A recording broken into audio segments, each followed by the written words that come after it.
ಸಾವ್ಕಾರ ಮಂದಿಗೆಲ್ಲ ನಮಸ್ಕಾರ ರೀ. ಸಾವ್ಕಾರ ಮಂದಿ ನಾವು ಬಂದೇವೆ ನೋಡ್ರಿ ಇವತ್ತು ಮಲಂಗಡ ಪೋಟ್ಗೆ ಹೊಂಟೇವಿನ ಮ್ಯಾಲ ನೋಡ್ರಿ 10 ಸ್ಟೆಪ್ಸ್ ಹಚ್ಕೊಳ್ಲಿಕ್ಕೆ ಕೂತು ಬಿಡ್ತಾರೆ ಹಿಂಗೆ ಕೆಳಗೆ ನಡಿ ಇನ್ನ ಬರೀ 50 ಸ್ಟೆಪ್ಸ್ ಐತೆ ನೋಡಿ.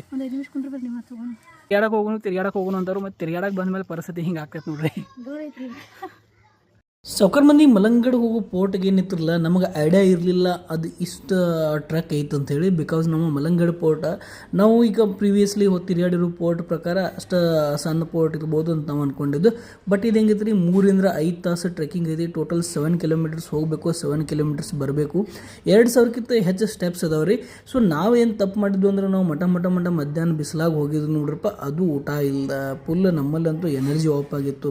ಮ್ಯಾಲೆ ಹೋಗೋತಕ್ಕ ಅಂತೂ ಸುಸ್ತಾಗಿತ್ತು ನೋಡ್ರಪ್ಪ. ಕಬ್ನ ಹಾಲು 2-3 ಸಲ ಕುಡಿದ್ರೆ ಸಿಕ್ಕದ ಮನುಷ್ಯ 4 ಸ್ಟೆಪ್ ಹತ್ತು ಕೂಡಲೇ ಪ್ರಾಬ್ಲಮ್ ಆಗತ್ತೈತಿ. ಯಾಕಂದ್ರೆ ಹಳಿ ಕಾಲದ ರಾಜ ಮಹಾರಾಜರ ತಮ್ಮ ಸ್ಟೆಪ್ಸ್ ಎಲ್ಲ ದೊಡ್ಡ ಇರ್ತಾವ್ರಿ. ಅವು ಮ್ಯಾಲೆ ಹೋದಂಗೆ ಭಾಳ ತ್ರಾಸ ಆಗತ್ತಿತ್ತು. ಹೀಗಾಗಿ ನಾವು ಅಂದ್ಕೊಂಡು ಈಗ 3 ಸ್ಟಾಪ್ಸ್ ಅದಾವ್ರಿ ಅಲ್ಲಿ. ಫಸ್ಟ್ ಬರ್ತೈತಿ ಒಂದು ಹಾಜಿ ಮಲಂಗ್ ದರ್ಗಾ, ಸೆಕೆಂಡ್ ಬರ್ತೈತಿ ಶಿವಲಿಂಗದ, ಥರ್ಡ್ ಬರ್ತೈತಿ ಮೇನ್ ಹಾಜಿ ಮಲಂಗ್ ದರ್ಗಾ. ನಮಗಂತೂ ಅಷ್ಟು ಕೆಪಾಸಿಟಿ ಇರಲಿಲ್ಲ ಅಂದ್ರೆ 3 ಸ್ಟಾಪ್ಸ್ ತಕ್ಕ ಹೋಗೋತಕ್ಕ. ಸೊ ನಾವೇನು ಪ್ಲ್ಯಾನ್ ಮಾಡಿದ್ವು ಅಂದ್ರೆ ನಾವು ಶಿವಲಿಂಗ ತಕ್ಕ ಹೋಗಿ ಶಿವಲಿಂಗ ದರ್ಶನ ತೊಗೊಂಡು ರಿಟರ್ನ್ ಬರೋಣ. ಯಾಕಂದ್ರೆ ಸಾವ್ಕಾರ ಮಂದಿ ಆಲ್ಮೋಸ್ಟ್ ನಾವು 75%ಕ್ಕಿಂತ ಜಾಸ್ತಿ ಏರಿ ಮ್ಯಾಲೆ ಬಂದಿದ್ದು.